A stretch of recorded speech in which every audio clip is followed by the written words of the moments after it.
দশম শ্রেণীর শিক্ষার্থী বন্ধুরা, আশা করি সবাই তোমরা ভালো আছো। যে যেখানে আছো, আমরা আজকের আলোচনাটা শুরু করব। আজকের আমরা আলোচনা করব থ্যালাসেমিয়া কি ও তার লক্ষণ কি কি। থ্যালাসেমিয়ার আগের দিন আমরা আলোচনা করেছিলাম জিনগত কতগুলো রোগ, সেই রোগগুলোর আমরা আলোচনায় ছিলাম যে জিনগত রোগগুলোকে আমরা দুটো ভাগে ভাগ করেছিলাম, কতগুলো অটোজোম বাহিত রোগ, আবার কতগুলো সেক্স ক্রোমোজোম বাহিত রোগ। তো আমরা এই থ্যালাসেমিয়া যেটা আলোচনা করব, এই থ্যালাসেমিয়া হচ্ছে একটা অটোজোম বাহিত প্রচ্ছন্ন জিন ঘটিত বংশগত রোগ। থ্যালাসেমিয়া অটোজোম বাহিত প্রচ্ছন্ন জিন ঘটিত বংশগত রোগ, যে রোগে হিমোগ্লোবিনের দুটো অংশ থাকে, একটা হচ্ছে হিম আর একটা হচ্ছে গ্লোবিন। এই গ্লোবিনটা হচ্ছে একটা প্রোটিন। এই গ্লোবিন প্রোটিন অংশটি ত্রুটিপূর্ণভাবে যদি গঠিত হয়, তার আগে জেনে নাও যে এই গ্লোবিন অংশটি গঠিত হয় 4টি পলিপেপটাইড শৃঙ্খল দ্বারা। এই পলিপেপটাইড শৃঙ্খলগুলোর দুটো হচ্ছে আলফা শৃঙ্খল আর দুটো হচ্ছে বিটা শৃঙ্খল।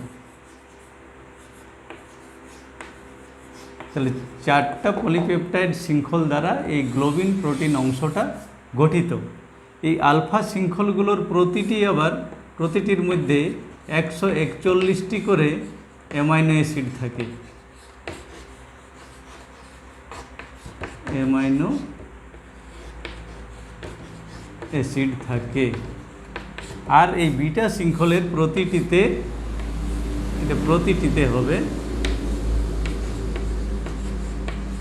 এখানে 146টি করে অ্যামাইনো অ্যাসিড থাকে প্রতিটিতে। কিন্তু এখন এই যে শৃঙ্খলগুলো, আলফা শৃঙ্খল বা বিটা শৃঙ্খল, এগুলোর ত্রুটিপূর্ণ গঠনের জন্য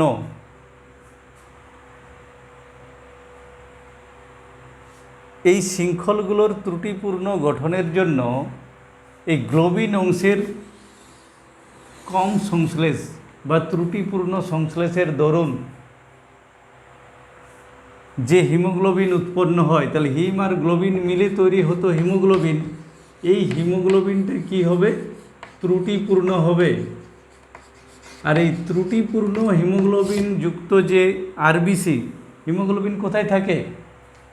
ক্লাস 9-এ তোমরা পড়েছো, হিমোগ্লোবিন থাকে আরবিসির মধ্যে। আরবিসি পুরো নাম কি? Red blood corpuscle. অর্থাৎ লোহিত রক্তকণিকার মধ্যে যে হিমোগ্লোবিন থাকে, সেই হিমোগ্লোবিনগুলো যদি ত্রুটিপূর্ণ হয়, তখন তাদের কি হয়? আরবিসিগুলোর আয়ু কমে যায়, 50 থেকে 60 দিন আয়ু হয়ে যায়। 50 থেকে 60 দিন আয়ু হয়ে যায়। লোহিত রক্তকণিকার স্বাভাবিক আয়ু কতদিন বলো তো? এটা পারবে তোমরা। লোহিত রক্তকণিকার স্বাভাবিক আয়ু কত? 120 দিন। স্বাভাবিক আয়ু 120 দিন। কিন্তু এখানে দেখো, যদি ত্রুটিপূর্ণ এই গ্লোবিন পলিপেপটাইড শৃঙ্খল থাকে এবং তার দরুন ত্রুটিপূর্ণ হিমোগ্লোবিনের যদি সংশ্লেষ ঘটে এবং সেই হিমোগ্লোবিনযুক্ত যে আরবিসি থাকবে, তৈরি হবে, তাদের আয়ু কিন্তু মাত্র 50 থেকে 60 দিন। তাহলে 50, যার আয়ু হওয়ার কথা ছিল স্বাভাবিক আয়ু 120 দিন, তার পরিবর্তে আয়ু হচ্ছে 50 থেকে 60 দিন। এখানে আরেকটা ব্যাপার, এই ত্রুটিপূর্ণ যে হিমোগ্লোবিন থাকে, তার অক্সিজেন পরিবহন করার ক্ষমতা কমে যায়। হিমোগ্লোবিনের একটা কাজ তোমরা জানো যে অক্সিজেন পরিবহন করা। তাহলে অক্সিজেন বহন করার ক্ষমতা কমে যায়। এর ফলে কি হয়? রোগীর দেহে রক্তাল্পতা বা অ্যানিমিয়া দেখা যায়। তাহলে থ্যালাসেমিয়া রোগের অ্যানিমিয়া সৃষ্টি হয়। কি কারণে সৃষ্টি হয় না, হিমোগ্লোবিনের এই গ্লোবিন প্রোটিন অংশের কম সংশ্লেষ বা ত্রুটিপূর্ণ সংশ্লেষের দরুন যে আরবিসিগুলো তৈরি হয় তাদের আয়ু কম হওয়ার কারণে এবং অক্সিজেন পরিবহন করার ক্ষমতা কম থাকার দরুন রোগীদের শরীরে অ্যানিমিয়ার সৃষ্টি হয়। তাহলে আমরা থ্যালাসেমিয়ার সংজ্ঞাতে কি বলবো? থ্যালাসেমিয়া হলো একটি অটোজোম বাহিত প্রচ্ছন্ন জিন ঘটিত রোগ। পরে আমরা আরও আলোচনায় আসবো, যখন এটা ডিটেলসে আলোচনা করব, যে এই যে শৃঙ্খলগুলো আছে এই শৃঙ্খলগুলো অনুযায়ী একে দুটো ভাগে ভাগ করব, আলফা থ্যালাসেমিয়া আর বিটা থ্যালাসেমিয়া। তখন আমরা জানব যে আমাদের কোন কোন অটোজোমে, একটু বলেই দিই, আমাদের 16 নম্বর অটোজোম আর 11 নম্বর অটোজোমের কিছু ত্রুটির জন্য এই থ্যালাসেমিয়াটা সৃষ্টি হয়। পরে আমরা এই আলোচনাটাই আসবো, পরবর্তী ক্লাসটাতে আলোচনা করব। আজকে আমরা আলোচনা করব থ্যালাসেমিয়ার লক্ষণগুলো কী কী দেখে বোঝা যাবে যে কারো থ্যালাসেমিয়া আছে কি না, বা থ্যালাসেমিয়া রোগীর কী অসুবিধা হয় সেটা জানার চেষ্টা করব। তাহলে থ্যালাসেমিয়া কী জিনিস বুঝতে পারলে, থ্যালাসেমিয়া একটি অটোজোম বাহিত প্রচ্ছন্ন জিন ঘটিত বংশগত রোগ, অর্থাৎ এটা বংশগতভাবে বাহিত হয়। আর কি হয় এতে, যে রোগে হিমোগ্লোবিনের গ্লোবিন প্রোটিন অংশের কম সংশ্লেষ বা ত্রুটিপূর্ণ সংশ্লেষের দরুন রোগীর শরীরে রক্তাল্পতা দেখা যায়, তাকেই থ্যালাসেমিয়া বলা হয়।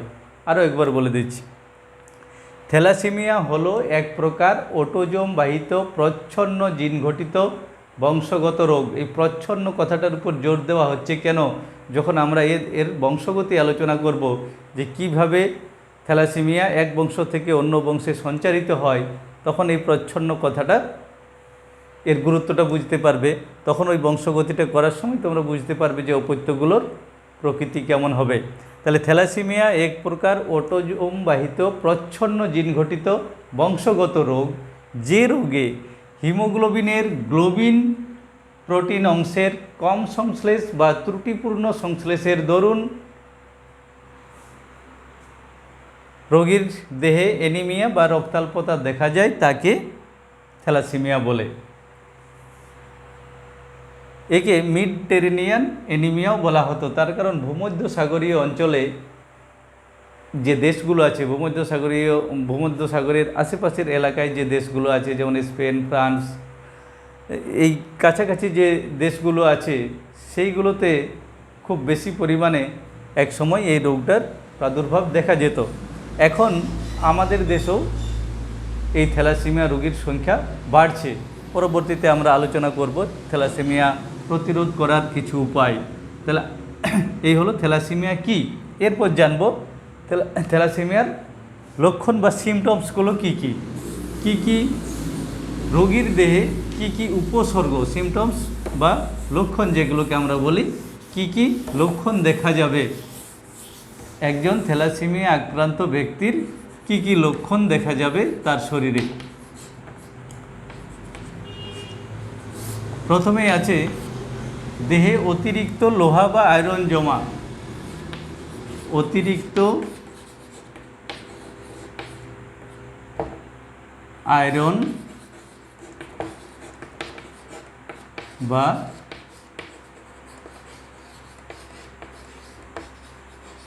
লোহা জমা। থ্যালাসেমিয়া রোগীদের যেটা সমস্যা হয়, যে এদের ওই যে বলা হলো যে ত্রুটিপূর্ণ আরবিসি তৈরি হচ্ছে, এই ত্রুটিপূর্ণ আরবিসিগুলোর আয়ু কম।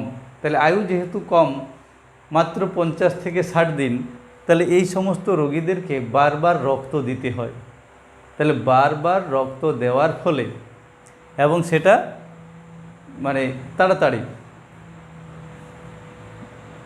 বারবার রক্ত দেওয়ার ফলে কি হয়, এই দেহের বিভিন্ন অংশে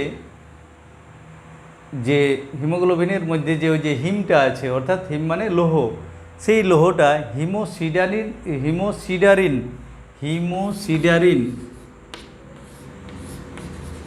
হিমোসিডারিন রূপে দেহের বিভিন্ন অঙ্গ প্রত্যঙ্গে জমতে থাকে। যেমন হৃৎপিণ্ড, বৃক্ক, প্লীহা, যকৃৎ, এগুলোতে হিমোসিডারিন রূপে ওই অতিরিক্ত লৌহ জমা হতে থাকে, যার ফলে এই সমস্ত যন্ত্রগুলোর কাজকর্মের ব্যাঘাত ঘটে। তাহলে অতিরিক্ত লৌহ বা আয়রন আয়রন হিমোসিডারিন রূপে দেহের বিভিন্ন আন্তর্যন্ত্র যেমন হৃৎপিণ্ড, বৃক্ক, যকৃৎ, প্লীহাতে জমার ফলে সেই সমস্ত অঙ্গগুলোর কাজের বিঘ্ন ঘটে। এটা হচ্ছে 1 নম্বর লক্ষণ। 2 নম্বরে কি হবে? অস্থি ভঙ্গুরতা। থ্যালাসেমিয়া রোগীদের ক্ষেত্রে দেখা যায় কি যে তাদের অস্থি স্বাভাবিক মানুষের অস্থির চেয়ে অস্থিগুলো দুর্বল হয়, মাঝে মাঝেই তাদের অস্থি ভঙ্গুরতা, বিভিন্ন অস্থি অল্পতেই ভেঙে যেতে পারে, অর্থাৎ হাড় ভেঙে যাওয়ার একটা প্রবণতা দেখা যায়। 3 নম্বর আছে অস্থি বিকৃতি। অস্থি বিকৃতি, অস্থির ভিতরে একটা অস্থি মজ্জা থাকে, এই অস্থি মজ্জাটা চৌড়া হয়ে যায়। এই চৌড়া হয়ে যাওয়ার কারণে বিশেষত আমাদের যে করোটি আর এই মুখমণ্ডলের যে অস্থিগুলো আছে তার বিকৃতি হয়ে এটা প্রসারিত হয়ে যায়। তাহলে অস্থি বিকৃতি দেখা যায় থ্যালাসেমিয়া রোগের ক্ষেত্রে। 4 নম্বরে আছে প্লীহার বৃদ্ধি।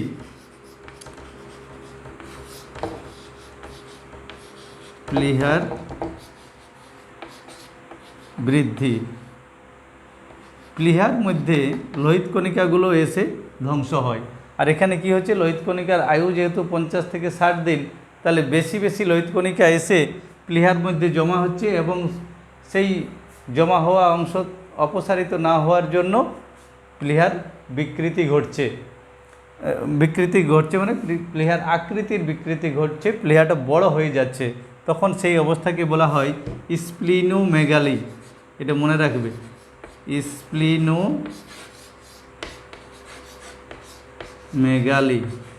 প্লীহার অতিবৃদ্ধিকে স্প্লিনোমেগালি বলে। এখান থেকে একটা প্রশ্ন দেয়, স্প্লিনোমেগালি কাকে বলে? প্লীহার অতিবৃদ্ধিকে স্প্লিনোমেগালি বলে। বা প্রশ্ন দেয় কোন রোগে স্প্লিনোমেগালি দেখা যায়। আর এর ফলে প্লীহার স্প্লিনোমেগালির ফলে ওই রোগীর শরীরে তার ইমিউনিটি কমে যায়। তাহলে ইমিউনিটি কমে যাওয়াও একটা থ্যালাসেমিয়া রোগীদের একটা লক্ষণ। আর কি 4 নম্বরে হলো। 5 নম্বরে করব, বৃদ্ধি ব্যাহত হয়। থ্যালাসেমিয়া রোগীদের বৃদ্ধি ব্যাহত হয়। বৃদ্ধি ব্যাহত হয়, ওই যে এদের লোহিত রক্তকণিকার আয়ু কম, যার ফলে শরীরে সবসময় অ্যানিমিয়া বিরাজ করে। আর অ্যানিমিয়া যখন থাকে তখন তাদের বৃদ্ধির ক্ষেত্রে প্রভাব পড়ে, এদের বৃদ্ধি বিঘ্নিত হয়। স্বাভাবিক বৃদ্ধি এই সমস্ত রোগীদের হয় না। আরেকটা আছে অ্যানিমিয়া বা রক্তাল্পতা। এই অ্যানিমিয়াটা থ্যালাসেমিয়া রোগীদের ক্ষেত্রে একটা সাধারণ বৈশিষ্ট্য।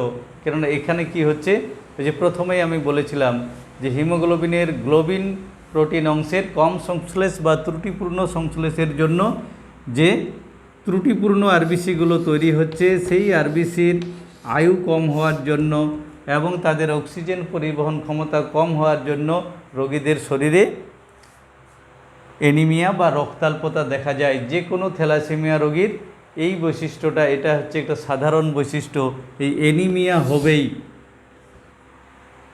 এবং এই অ্যানিমিয়াকে প্রতিহত করে রাখার জন্য তাদেরকে বারবার রক্ত দিতে হয়। তো এটা এমনই একটি মারাত্মক রোগ যে কোনো একটা শিশু যখন এই রোগ নিয়ে জন্মায়, তখন সেই তার ছোটোবেলা থেকে দেখা যায় কি যে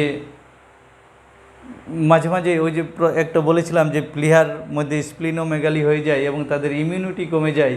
এই বাচ্চাগুলোর ইমিউনিটি পাওয়ার কম থাকার জন্য বিভিন্ন ধরনের সমস্যায় ভুগতে থাকে এবং ওই ছোটোবেলা থেকেই বারবার এদেরকে রক্ত দিতে হয়, অর্থাৎ একটা নির্দিষ্ট সময় পর পর এই বাচ্চাগুলোকে রক্ত দিতে হয়। এবং এই রক্ত দেওয়াটা খুব একটা সহজ কথা নয়, তো মানে নির্দিষ্ট সময়ে হসপিটালে ভর্তি, বাড়িতে তো আর কাউকে রক্ত সঞ্চালন করা যাবে না, তার জন্য ডাক্তারবাবুর কাছে যেতে হবে, হসপিটালাইজ করতে হবে।